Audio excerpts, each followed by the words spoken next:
Hello and welcome everyone to another Inkarnate live stream. In today's stream, we're going to be showing you how to apply light and shadow to your fantasy battle maps. Now, if you want to follow along today's stream, feel free to clone and edit this map. That link is in the chat. If you're watching on YouTube, that will be in the video description. Or you can just open up one of your own battle maps and just apply the techniques that we're going to be learning in this stream, okay? Easy as that. So link is in the chat. Go ahead and clone and edit that and we'll get started. Now, before we go in to start applying shadows to this map, we should learn some bare bone basics about light and shadow, how they operate. So I'm going to open up this guide that I've conveniently made here, and I'm going to remove some of these layers so that way they're not in the way of the diagram that I want to present here. Now you're going to need a couple things when making light and shadow. That first requirement is going to be a light source, of course. And we're going to, for in this case, it's going to be natural lighting, but there's other light sources as well. The sun's reflection off the moon, natural lighting, starlight. If it's going to be an interior, a cavern, or it's nighttime, there's campfires, there's light from candles, there's light from windows. There's a whole different thing. So the first requirement is a light source. That's one. Two, you need objects for the light source to obstruct, to cast the shadow, okay? And the most easiest of all shadows for battle maps is going to be your basic drop shadow or just ambient occlusion, which is going to make stamps pop out.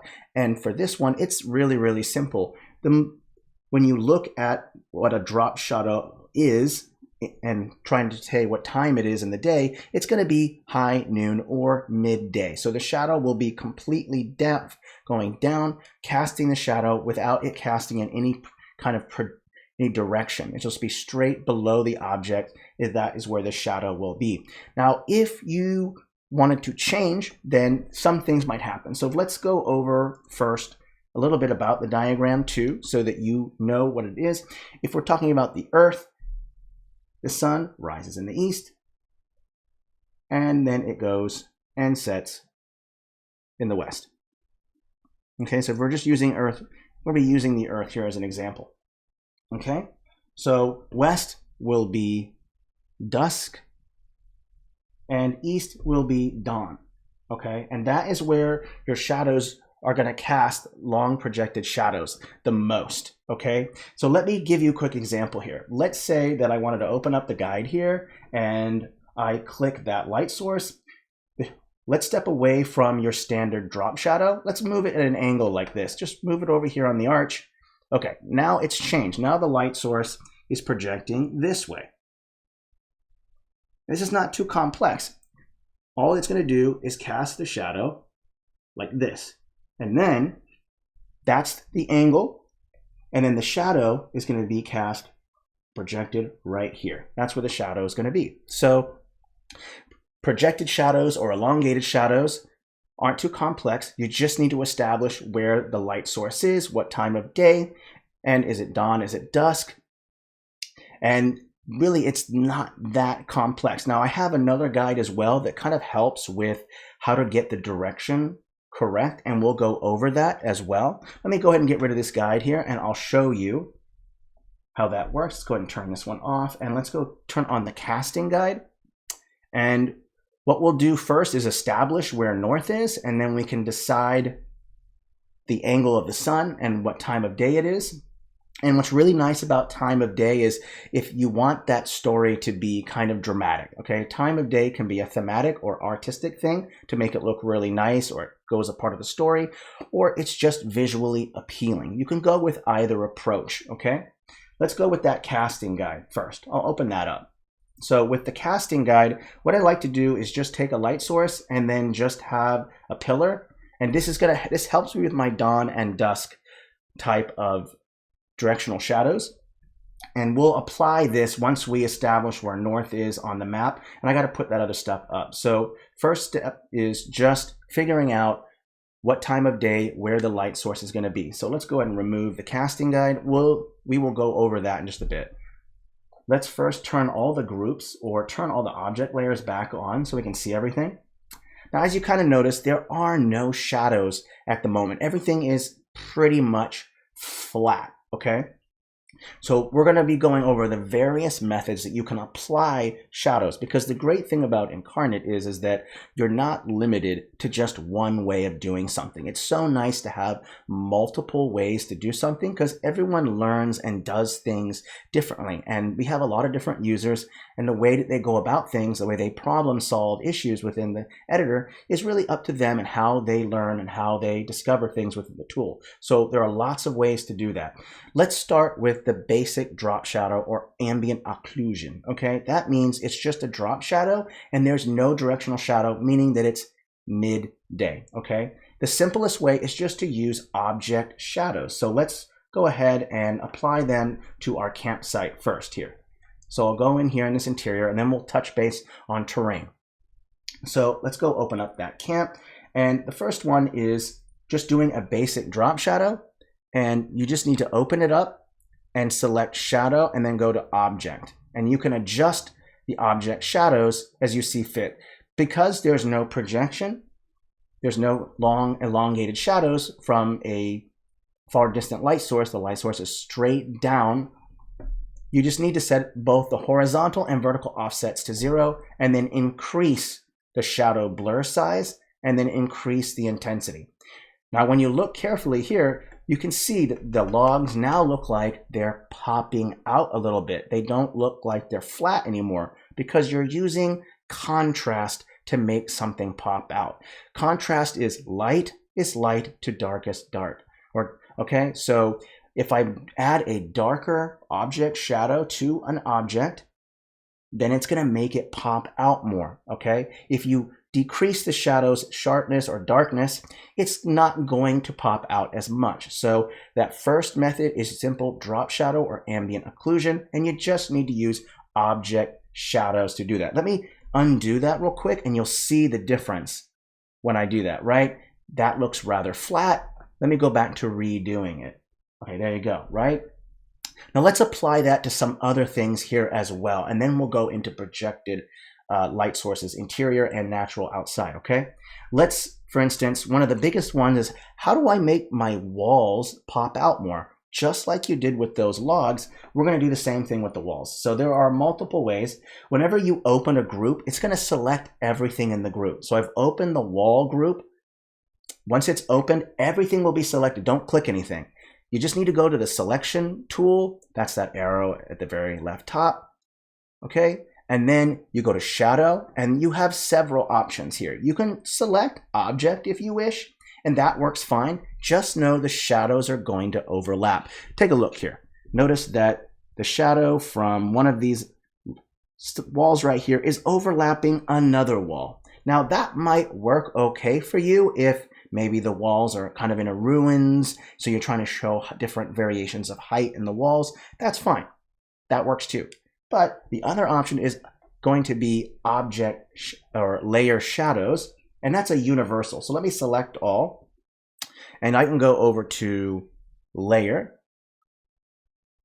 and we'll make sure that it's all at the same 0, 0. That works great. That looks great. Now the only thing that happens with layer shadows is they will not show a shadow or cast a shadow on top of another object. So if you look carefully, you'll see here that there is no shadow in this section right here, right? You don't see any shadow right there. It's because there's a hill stamp beneath it. So layer shadows might not work well if you have objects beneath them. So just keep that in mind. Okay, let's go ahead and undo that, and let's go and turn that off. We don't need that object or layer shadow anymore, and we'll apply other shadows to it later. I also want to mention that you can change the direction of shadows as well. If you want to add just a little bit more dramatic flair to it, you can bring the blur size down and then move it maybe a little bit to the right or to the left, and you can get some really interesting kind of looks to it. Like that looks kind of cool like that. And I would recommend the shadow be kind of big enough. The object shadow size would be big enough so that there's a little bit of shadow on the other side of the wall as well to create some minor ambient occlusion. But that's up to you. The X and Y or left and right or up, down offsets, those work great if you want to do something like 1230 p.m. or 11:30 a.m. where the shadow is just slightly off a little bit. It's not perfectly straight down. You can get away with those times by just moving the offsets of the object or layer shadows, depending if there are objects beneath that. So that's kind of the simple way. Let's go over multiple other ways that you want to go about doing shadows, though. You don't have to use an object shadow if you don't want to, or a layer shadow, because maybe it just doesn't work the way you want. One method is you can use the path tool, okay? You just need to bring the width up to the highest line thickness, which is 5. Make sure that there's a shadow as well. I'll just put it at the defaults, make sure the shadow is black, and then bring the opacity down. And I'm going to make sure it's the right layer. And if you just set to segments, set it to blur, and we're going to do one first and just see how it looks. Okay, that doesn't look right. So let's increase the size. I'm going to leave it there for now because when I have a path that's available right there on the canvas, I can see how it works, see what it looks like. So let's increase the opacity, let's blur even more, and let's increase the shadow intensity a bit as well. Okay. Let's keep going. There we go. That looks nice. Now I have a nice thick shadow the way I want. And what I want to do here is I want to just click with the segments like this. And I'm going to create some ambient occlusion for this wall right here. Once you've got it where you want it, press enter. And you can bring it down several layers as well. That's one beautiful thing about paths. Let's say that I want to push the layer below the wall. So if I do this, the path overlaps some of the wall. Click it down to the layer where it's beneath it, and already the wall is starting to pop out. So that's a great way to do it, the path tool. Okay, that's one method. The other method is using textures. And you can do a lot of different things. You could use the same texture that you have that you want to go over and add a shadow, or just use the color black. That works fine too. Just make sure you bring the opacity down, because if you don't, you're just going to get a black line. Let's go with maybe 40%. Make sure it's set to the right layer. That's FG because it's set to land. And then I'll go ahead and start painting that real quick.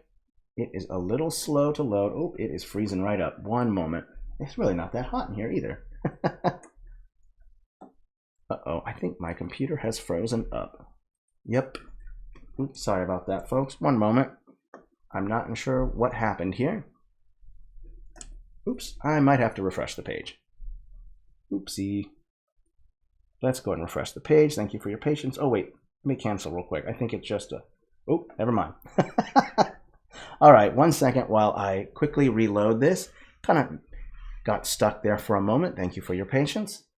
And I'm going to be showing you how to basically paint your shadows on using textures. That also has kind of a downside to it because you can't really paint over other objects with just the paint tool alone. There's also the new top layer, and I'll show you how to use that as well to do your shadows.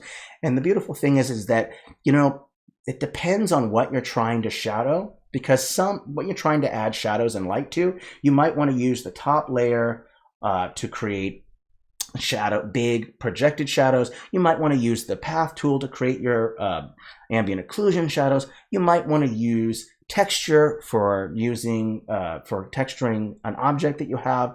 With various different methods, it's really helpful to know. So we'll go over those. Let's go back to color real quick. We'll see if this thing can work. I'll set it to FG, which it really doesn't want to set to FG layer. It doesn't like that. Oh, I don't like that. Urgh.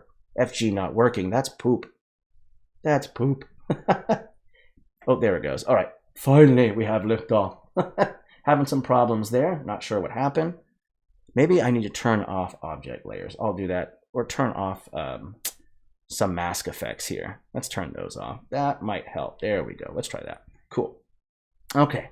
So just bring the opacity down. I'm going to go to 40. I'm going to bring the size down. And what we do is you just paint it right underneath.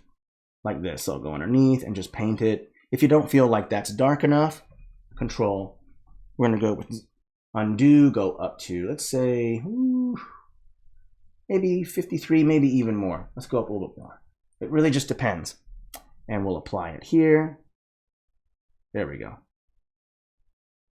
Now remember, this does not apply to objects. You can't paint over objects when it's just set to the background or foreground layer, okay? But there is that new top layer, and that can be extremely helpful, and we'll go over how to do that, okay?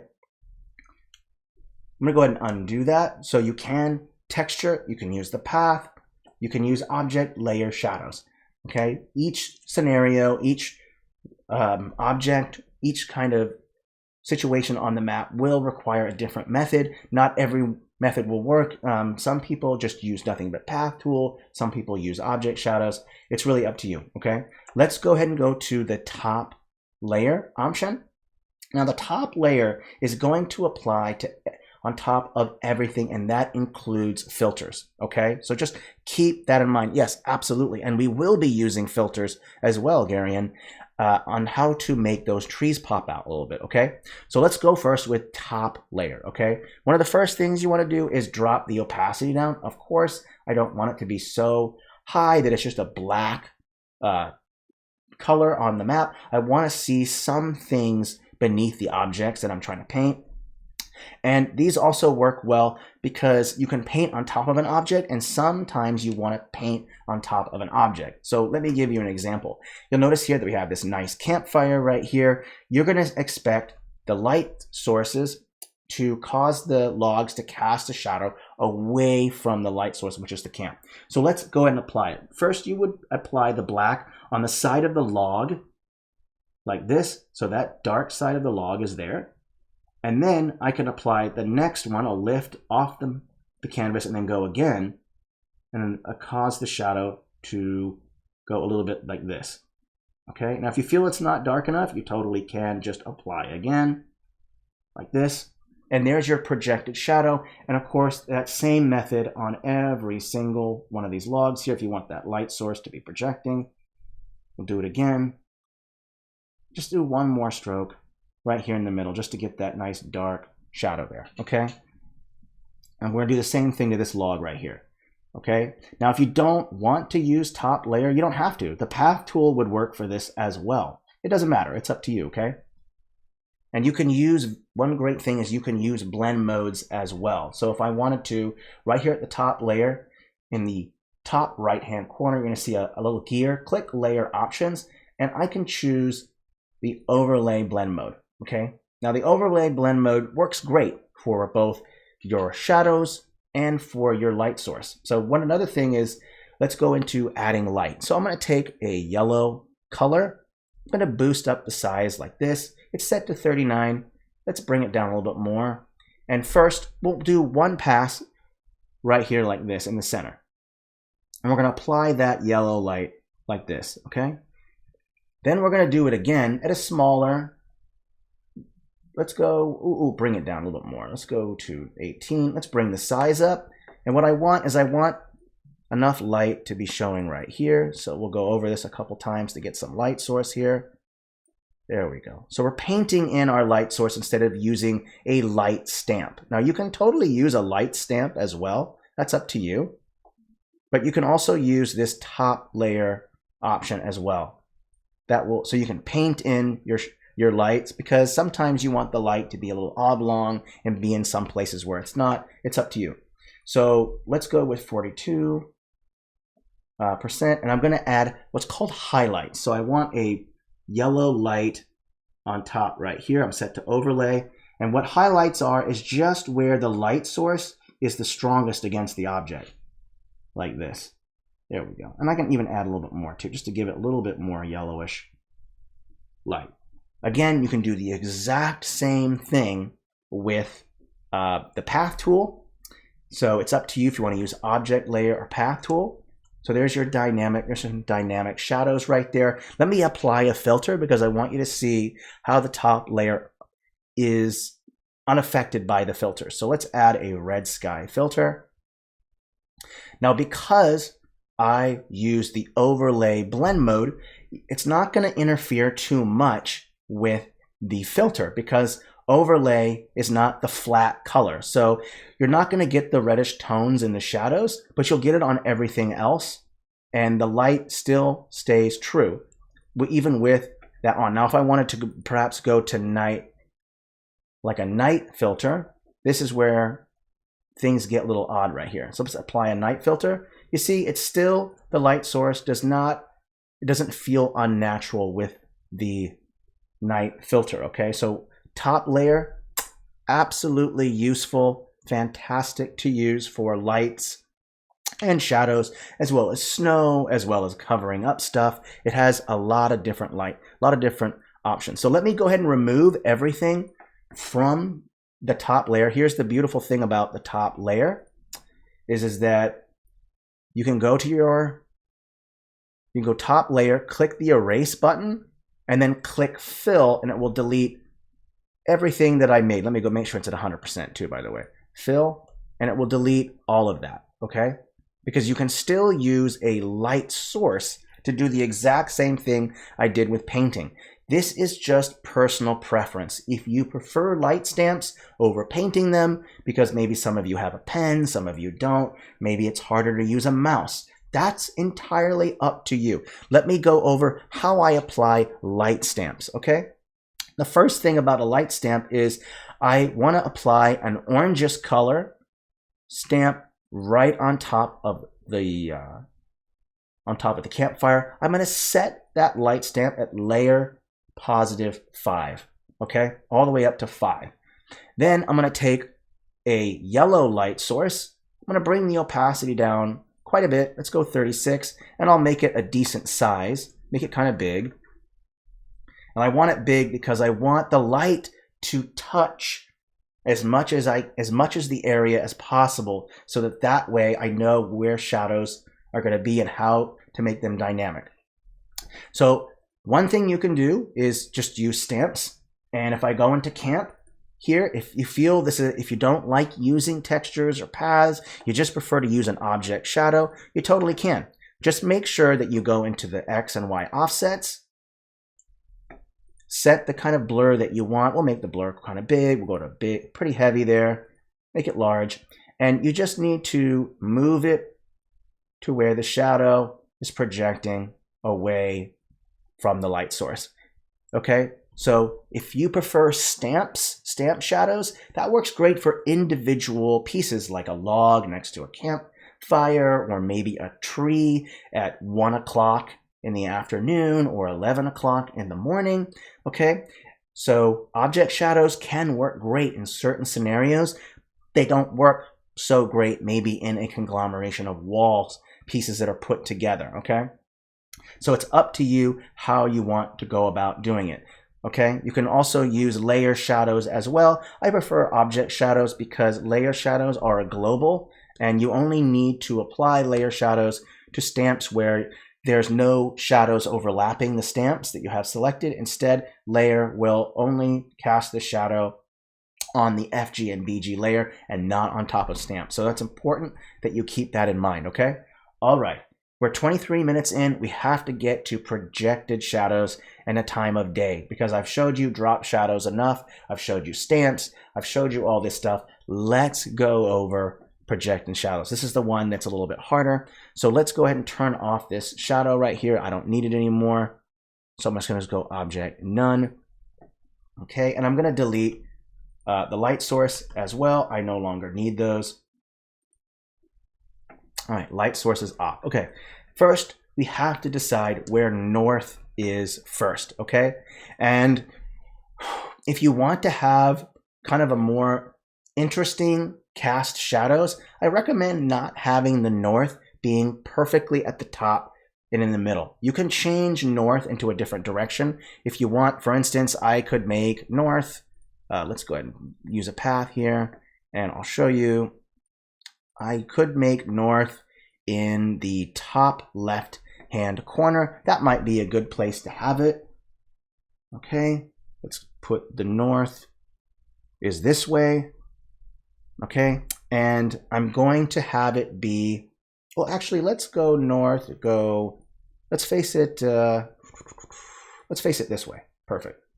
Here's north going this way. And we're going to put west over here. Oopsie, that's text. Don't do that. Don't do that. Do as I say, not as I do, okay? There's west. Here's east. And then we have a south over here. Okay. Now we'll consult the dawn dusk guide to decide the time of day that we want. So we'll pull that puppy up and we'll take a look here.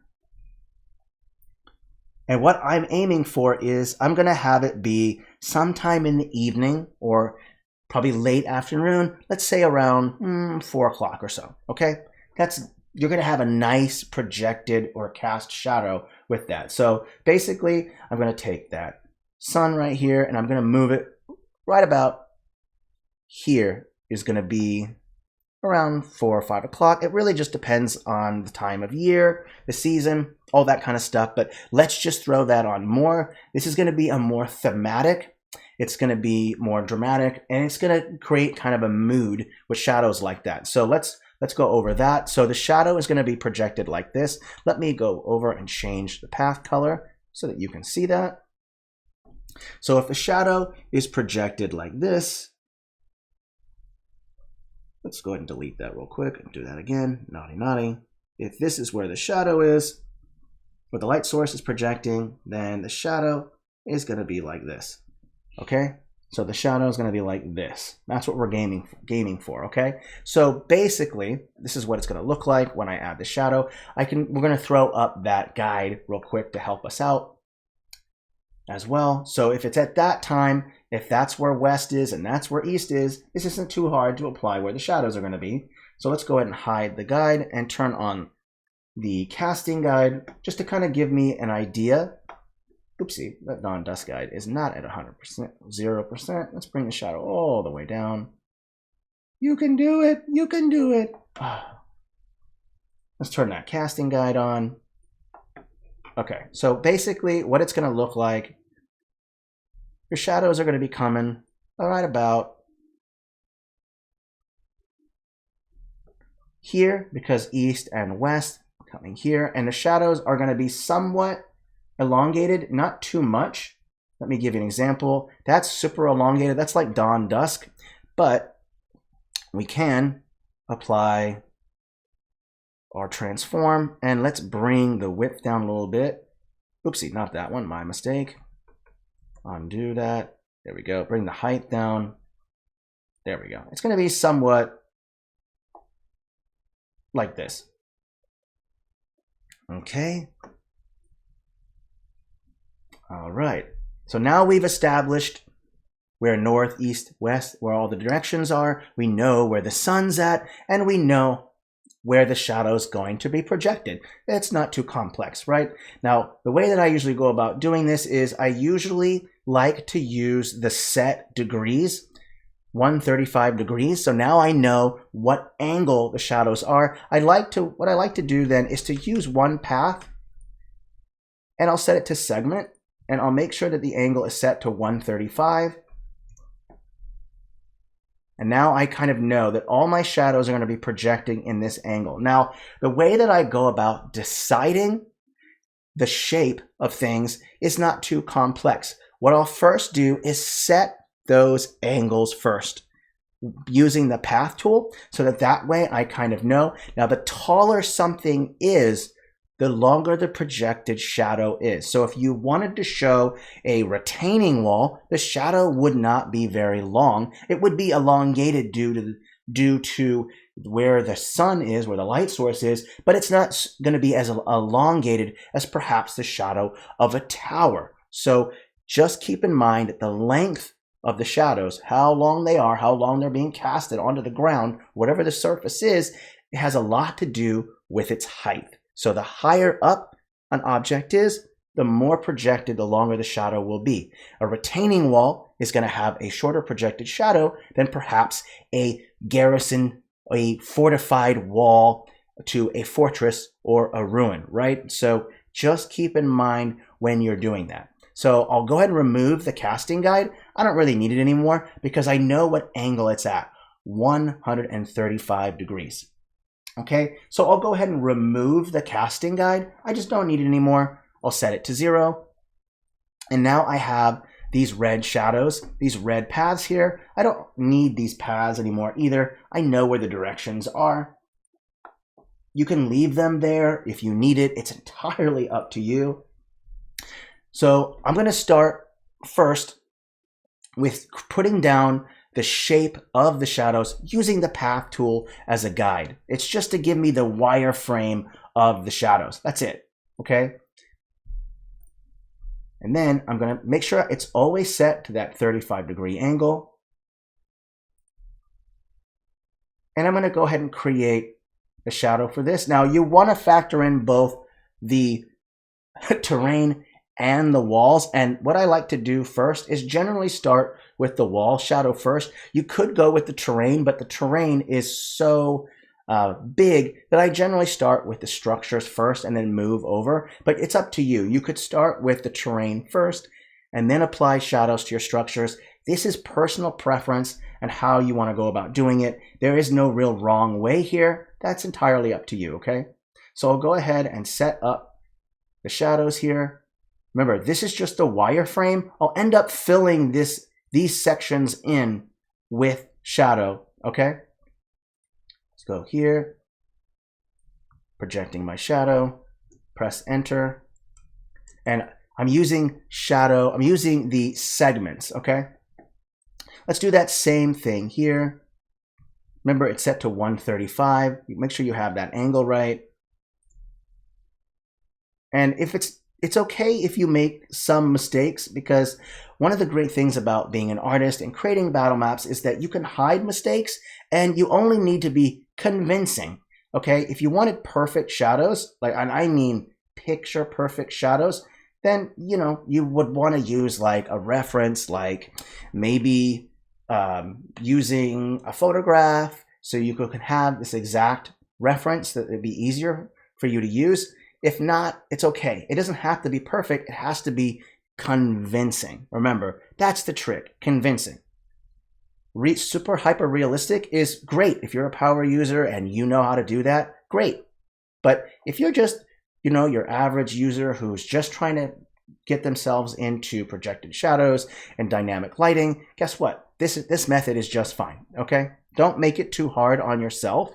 Don't give yourself too much work. Okay, we'll push this all the way this way. And I'm just creating the wireframe, okay? That's it. Don't worry about making it perfect. The objective is just to get the angle right first. Okay, we're getting the general idea here.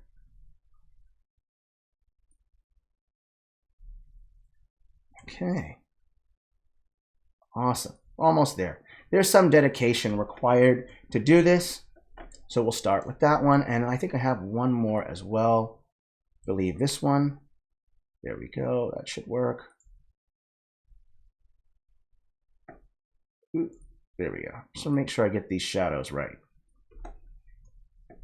Okay, let's go ahead and add in the last bit. Let me just make sure that I have all that stuff right. You'll be adding ambient occlusion as well,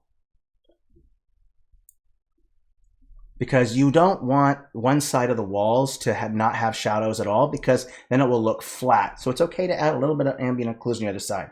So now that you've done that, you have several options here to make your shadows. You could use the top layer. You could use the path tool. I'm going to use the top layer simply because it's probably the most easiest to use, because it can go on top of stamps. So we'll start with that first. Top layer, it's set to the overlay blend mode. It says overlay right there on the layers in the top. It'll tell you what blend mode it's at. It says overlay. Perfect. Let's add it black and let's bring it down to 58. And I'm going to fill in those lines with the shadow. Okay. Now you can do this whichever way that you want, but generally when you're trying to figure out whether the shadow's edge is hard or soft, is determined by how far away the light source is. So if the light source is very, very far away, you don't have to make the hard edge shadows. You can make them soft a little bit, okay? That's up to you, and it depends on your style. I've noticed some people with maps, sometimes they use hard edge shadows, and sometimes they don't, okay? So it's up to you on how to do it. So let's go top layer, make sure the color is set to black, overlay, and I'm going to apply the shadow. Okay, so I'm going to apply the shadow here. Ooh, is it working? Let me just verify. Let me just double check. Is it working? I think so. Let me pull this up a layer. Is the opacity all the way up? Let's hope so. Let me try that. Is the shadow working? I don't know if the top layer is even working right now. That's bizarre. Okay. This is one of those things where you have to save and refresh the page. Whenever a tool seems to kind of malfunction, or if you have any kind of trouble like that, it's really an easy fix. Save your map and then refresh the page, because what's happening is that you've probably done so many changes, or maybe your CPU, you're having hard trouble getting things, there's some lag, it's hot. That's okay. When that happens, you save and then refresh the page. And what that will do is it will clear out what's in that history, and it will also just refresh the page, because sometimes with Chrome, you'll get what's called an internet timeout, and that just happens when there's a lot of stuff. Oh, am I set to erase? Oh, I'm sure that's probably the real reason, right? Let me show you my fallibility. I don't mind at all. Well, I'm going to save it anyway, because you know what? It's a good habit to save your map often enough, because I would hate for your power to go out, or something like your CPU goes out, something happens, it freezes, your internet goes out. Ugh. Make sure you make, because it's really painful. It's like cringe worthy whenever you're in the middle of making a map and then it freezes up on you. So just make sure to save often. If ever it comes to a point where you can't save because it's saying, hey, you know, unable to save, you'll do a offline backup, and I'll show you how to do that. I can't really, let me just cancel this save right here if I can. And I'll show you how to do an offline backup, because some of you will run into this. If whatever you're having a problem and you can't save, just go to save as offline backup and then click backup. And when that happens, it's easy. All you do is just close out of the map because you can't save anymore. So just go back to My Maps, and then there'll be an option that says upload offline backup. Okay, so let's go back to the top layer. Erase doesn't seem to be selected here, so I'm not sure what the issue is here. It should be set to top layer. There we go. Aha! It just needed a moment. Okay, let's bring the opacity down a bit, because I don't want it to be like super dark. And we might even want to bring the softness down just a hair. I don't know, maybe bring it down just a little bit, and we'll set the right size. I'm going to fill in the wireframe with that black texture like this. And again, you could do this with the path tool as well. It's entirely up to you.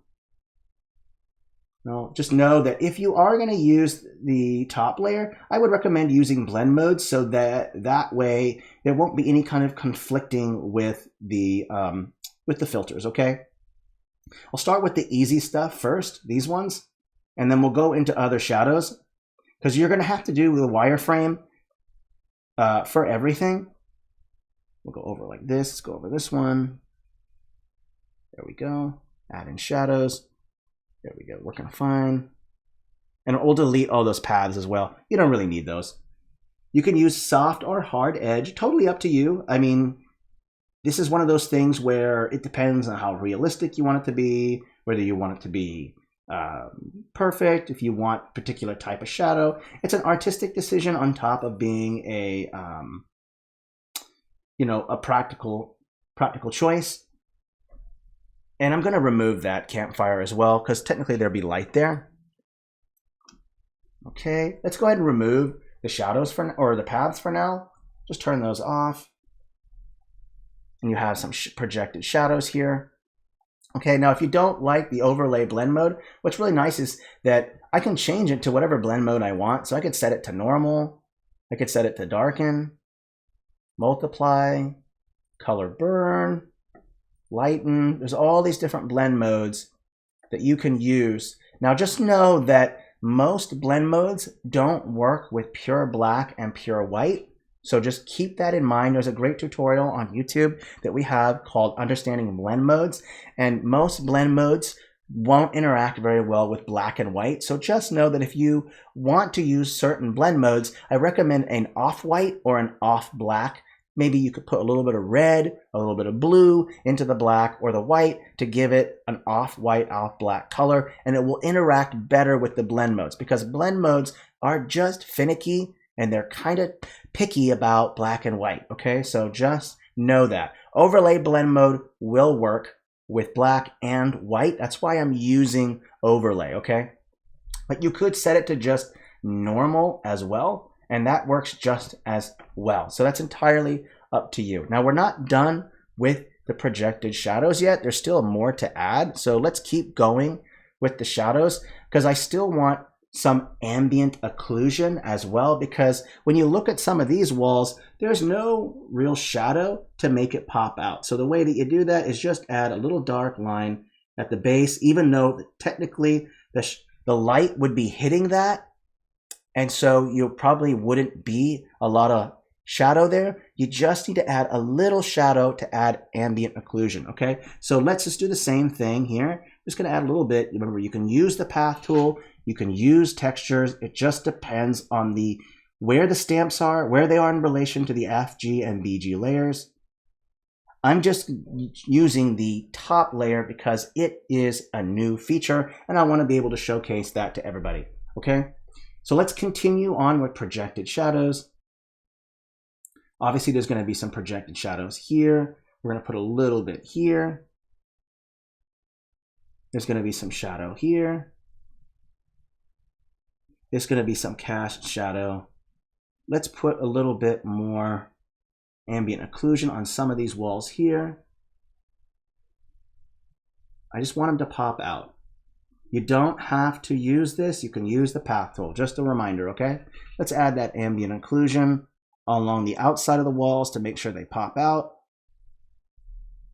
And then we're going to go over one last thing. We're going to go over filters and how to use those as light sources, how to use them for shadows, because we're starting to go into the 42-minute line. I don't want to take too long. I want to make sure that we kind of cover as much as I can in this stream, okay? So you do have some of that ambient occlusion now to make sure that things pop out a little bit. You want to have a little bit of ambient occlusion, whichever way you want to do it, entirely up to you, okay? Now, once you've kind of added on that ambient occlusion, you've done all of that, let's go ahead and take a step back. Oh, there's one more too, by the way. This tower right here, there should be a shadow because I'm not having any roof. I just want to make sure that's clear. Everyone knows there is no roof to this. This is all outside. Just so you're like, wait a minute, but wouldn't it be all dark? No, this is a fort. These are all walls. There's no roofing here. Let's go ahead and add the shadow here as well, as you would kind of expect. Let's make sure we keep adding a little bit more.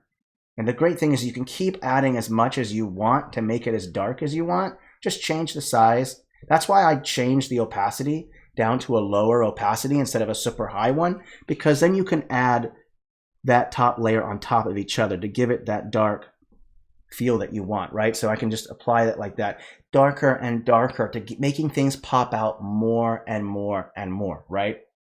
Okay, so I can even add it like here, making it darker and darker all along this edge here. So the beauty of the top layer is that you can paint on top of it. The other thing too is, again, you can do light sources. So let's go ahead, and if the light source is over to the west, I can paint my light source all along these light edges here to make it look like there's light. Put in here, I can change the opacity to 53 is super bright. And let me go back to the overlay blend mode instead. Let me apply overlay. There we go, perfect. And then I'll bring the opacity down, and let's bring it up a little bit more here. And you can put your light sources all along this edge right here. It depends on where the trees are at, but you can add light sources here to make it look like this is where that light is coming from, all along this edge here, here. Just gonna add just a little bit of yellow to give that a sense of, hey, there's some light source here. You can even make it nice and big and just apply it here. So you have some bright So it shows that the sun is right there. I could remove those trees because technically that light source wouldn't be there if those trees were in the way. Let's do the last two things that I want to mention. And that is, one, you can use stamps as shadows as well. So you have this coniferous tree right here. You can go into Fantasy Regional.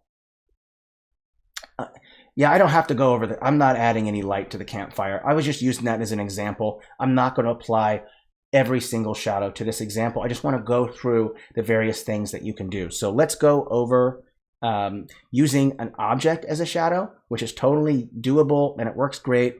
Just open up that catalog, F key. You're going to want to close out of Fantasy Battlemaps and go into Fantasy Regional. Oh yeah, no worries. Glad to explain it. But you can totally apply as many shadows as you need to, okay? So if I open up this and I just type in tree, or I can type in pine, whatever it is you want, type in tree. And what works great for this is I can use this object as a shadow. I've shown this in previous videos. It works just fine. What you're going to do is make it nice and big, and you might even have to make it beyond the 500 point. And let's just make it at 100% opacity for now. And we're going to go to color. It's in the advanced settings. If you don't see it, you have to click this little arrow that makes it go up and down, okay? You're going to set it to brightness 0. And then you're going to drop the opacity down. And let's bring it to around, you want it to be noticeable. Whenever you're doing the method of shadows, you want the shadowing to be around the same opacity consistency as the other shadows. So I'm going to compare this shadow to the shadows around it. And it looks like it could be just a little bit darker, because what you don't want is shadow inconsistency. So keeping the shadows around the same opacity is a good idea. And I'm going to bring it down a layer so it's beneath the trees. It looks like it's beneath the tree. Great. And I'm going to rotate it and make sure it's at 135. Just like we had it before. 135.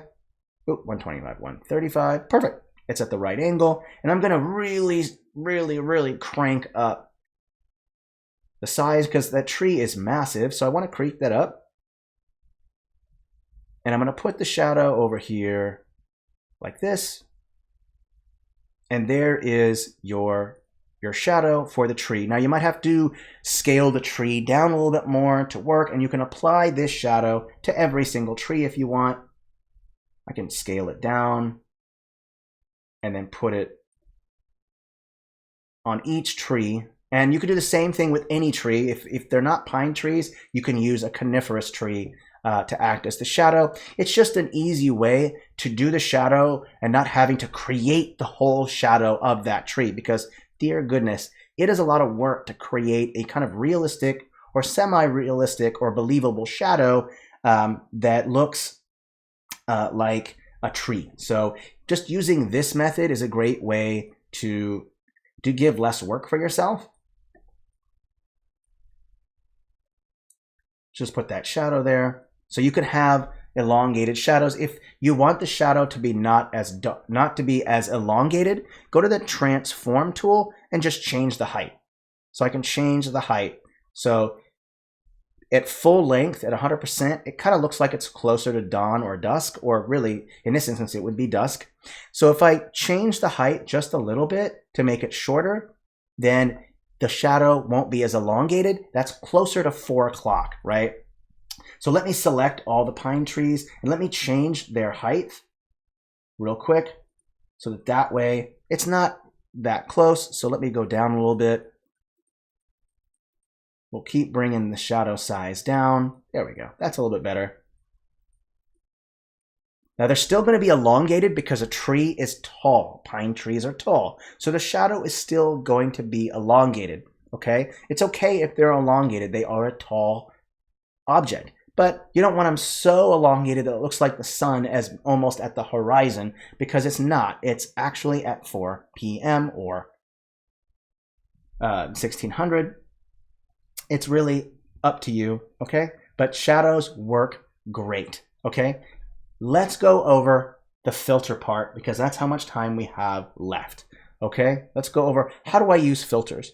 The first one is going to be we open up filters. And what I want to do is I want to make those trees look like they pop out a little bit more. How do I do that? You can add an object shadow, which makes total sense. You would use object shadows, or you can use a filter, because look at where all the trees are positioned.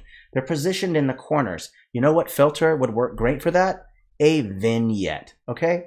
So let me add a filter. Let me add the vignette, and I'm going to bring it down a layer below the trees, okay? Notice that the vignette is above the trees because it's at layer 5. But if I bring it down to layer 4, it ends up being below the trees.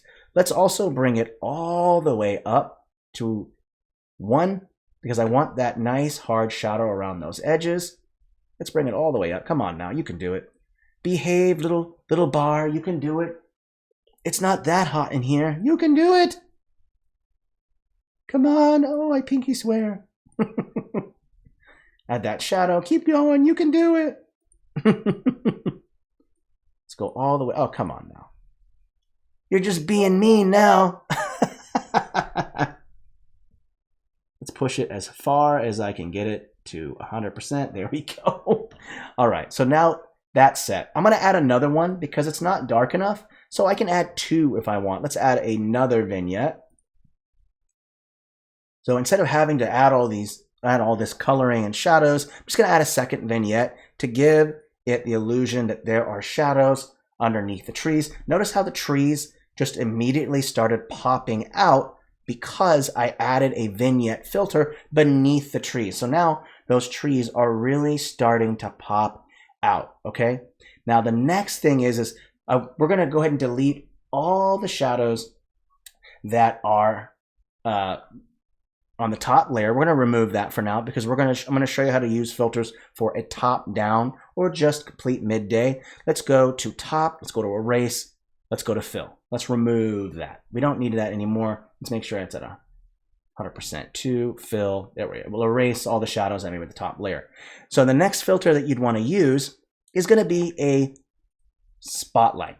Okay, the spotlight filter works great with the vignette filter because the edges are darkened out with the vignette while the center part has more light, right? And what that's going to do is it's going to make it look like there's kind of light projecting down on top, straight down, while there's light or dark around the side. What did we talk about? Contrast, dark against light, right? Those trees are brighter than the dark vignette underneath them, causing the tree to pop out. That overlay, spotlight, is projecting a light source in the middle of the canvas, okay? And it works out rather well because that's where the campfire is, and all your shadows would just be set to an object or layer shadow at 0 offset, 0 X and Y offsets, or you could just use the top layer, or you could use the path tool, or you could use textures, or you could use stamps.